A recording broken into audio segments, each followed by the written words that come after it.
తెలంగాణ రాష్ట్ర ప్రభుత్వం ప్రజాపాలన అందిస్తున్న తరుణంలో ప్రజల సంక్షేమం కోరి తెలంగాణ రాష్ట్ర బడ్జెట్ పెట్టే సందర్భంలో అసెంబ్లీ సమావేశాలను ఏర్పాటు చేసి రాష్ట్రంలో జరుగుతున్న పరిణామాలను ప్రజలకు ఉద్దేశించాలి, నియోజకవర్గాల అభివృద్ధిపై సమీక్షలు నిర్వహించాలి, దాని మీద అభివృద్ధి మీద మాట్లాడాలని చెప్పి అసెంబ్లీ సమావేశాలు ఏర్పాటు చేసిన సందర్భంలో టీఆర్ఎస్ పార్టీకి సంబంధించిన సీనియర్ నాయకులు, మాజీ మంత్రివర్యులు, ప్రస్తుత ఎమ్మెల్యే జగదీశ్వర్ రెడ్డి గారు ఒక దళిత బిడ్డ అయినటువంటి అసెంబ్లీ స్పీకర్ అయిన గడ్డం ప్రసాద్ గారిని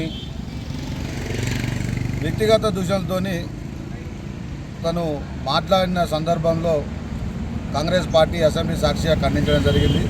దీనిపైన చర్యలు కూడా కోరడం జరిగింది. దానిలో భాగంగానే విచారణ చేపట్టిన స్పీకర్ గారు జగదీష్ రెడ్డి గారిని సమావేశాలకు దూరంగా సస్పెన్షన్ చేయడం జరిగింది. దీనిని బీఆర్ఎస్ పార్టీ వాళ్ళు ఏదో పెద్దగా భూతద్దంలో చూపించుకుంటూ మాది నీతివంతమైన పాలన, మేము గతంలో ఇటువంటి పరిపాలన ఇటువంటివి చేయలేదన్నట్టు దళిత వ్యతిరేక ప్రభుత్వం అంటేనే బీఆర్ఎస్ ప్రభుత్వం అని గత 10 సంవత్సరాల నుంచి నిరూపితమైంది.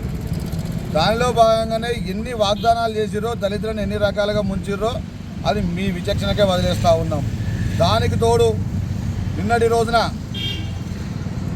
బీఆర్ఎస్ జిల్లా నాయకత్వం తోట ఆగయ్య గారు అయితే ఉన్నారో ఆయన హోలీ ఆడుతున్న సందర్భంలో ఉన్నత వాళ్ళ ఎమ్మెల్యేకు అన్యాయం జరిగిందని చెప్పి సిరిసిల్లాలో రేవంత్ రెడ్డి గారి దిష్టిబొమ్మ దహనం చేయడం జరిగింది. అయ్యా ఆగయ్య గారు కావచ్చు, అలాగే బీఆర్ఎస్ పార్టీ నాయకులు కావచ్చు, గతంలో ఒకసారి మీ పరిపాలన ఏ విధంగా ఉందని ఒకసారి మీరు ఆలోచన చేసుకోవాలి. చేసిన తప్పులన్నీ మీరే చేసి, చేసిన దోపిడంతా మీరే చేసి, దళితులను, బీసీలను, ఎస్టీ వర్గాలను ఎన్నో రకాలుగా అసెంబ్లీ సాక్షిగా మీ నేత అవమానించినప్పుడు మీరందరూ ఎక్కడికి పోయారని చెప్పి సందర్భంగా అడుగుతూ ఉన్నాం. మీరేదో ప్రజాపాలన అందిస్తున్న సంవత్సరాల కాలం నుండి ప్రజా సమస్యలపై నిత్యం పోరాటం చేసుకుంటూ గత ప్రభుత్వంలో జరిగిన తప్పులు ఈ ప్రభుత్వంలో జరగవద్దు అని ప్రాధేయపడుతూ ఉత్సాహంతో మీరు చేసిన అప్పులు కావచ్చు, తప్పులు కావచ్చు, వాటన్నింటినీ ఒక్కొక్కటి ప్రగతి పదంలోకి తీసుకెళ్లే విధంగా ఈరోజు రేవంత్ రెడ్డి గారి ప్రభుత్వం కృషి చేస్తూ ఉంటే ప్రజలను తప్పుదో పట్టించడానికి, ఈడ మీ నాయకుడు మెప్పు పొందడానికి దిష్టి బొమ్మలు గాలబెట్టడం, ఇదేదో ప్రజాపాలన అందిస్తున్న రేవంత్ రెడ్డి గారు నిరంకుశ పాలన కొనసాగిస్తున్నాడట, దౌర్జన్య పాలన కొనసాగిస్తున్నాడట అని చెప్పి మాట్లాడతారు. ఒక్కసారైనా ఆలోచన చేసుకోవాలి తోటాగయ్య గారు. మేము గత ప్రతిపక్షంలో ఉన్నప్పుడు 1కి 10 సార్లు ప్రజలకు సంబంధించిన సంక్షేమ పథకాల మీద అన్యాయం జరుగుతూ ఉంటే ప్రశ్నించిన సందర్భంలో, ఇదే రాస్తారోకోలు దిష్టి బొమ్మలు చేసిన సందర్భంలో అప్పుడున్న అధికారులతోని, పోలీసు అధికారులతోని విచక్షణ కోల్పోయి మా దిష్టి బొమ్మలు కాలబెట్టకుండా అరెస్టులు చేయడం, దిష్టి బొమ్మలు గుంజుకొని పోవడం, ఆ గందరగోళ వాతావరణంలో కాంగ్రెస్ పార్టీ నాయకులు భయప్రాంతాలకు గురి చేసిన సందర్భంలో అది మర్చిపోయినట్టున్నారు.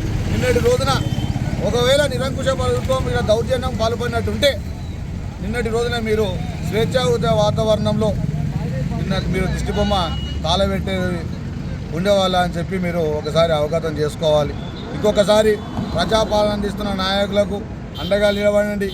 లేనిపోని తప్పుడు కూతలు కూసుకుంటూ తప్పుడు వార్తల కథనాలు ప్రజలకు అందించే దిశగా మీరు ప్రయత్నాలు చేస్తే ఎక్కడికక్కడ తిప్పికొడతాం.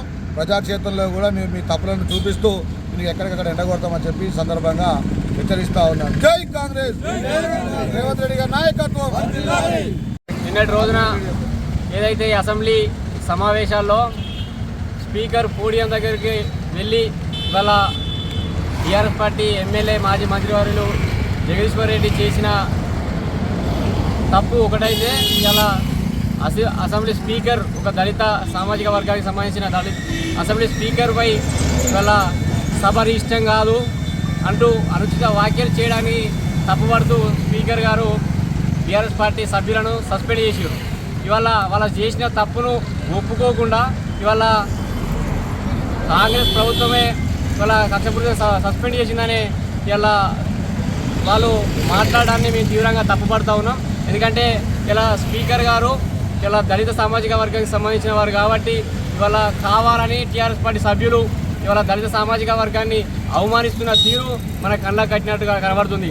గత 10 సంవత్సరాల్లో కూడా దళిత వర్గాన్ని ఇవాళ ఏ విధంగా అణగదొక్కిరు, ఏ విధంగా కించపరిచారో ఇవాళ బీఆర్ఎస్ పార్టీ ప్రతిపక్షంలో ఉండి ఇవాళ కొట్లాడాల్సింది పోయి ఒక దళిత స్పీకర్ను అవమానించిన తీరును మేము కాంగ్రెస్ పార్టీ పక్షాన తంగరపల్లి మండల పక్షాన తీవ్రంగా తప్పుపడుతూ ఉన్నాం. ఇవాళ వారు చేసిన తప్పును ఒప్పుకొని వెంటనే అసెంబ్లీ స్పీకర్కు బహిరంగ క్షమాపణ చెప్పాలని మేము కాంగ్రెస్ పార్టీ పక్షాన డిమాండ్ చేస్తాం.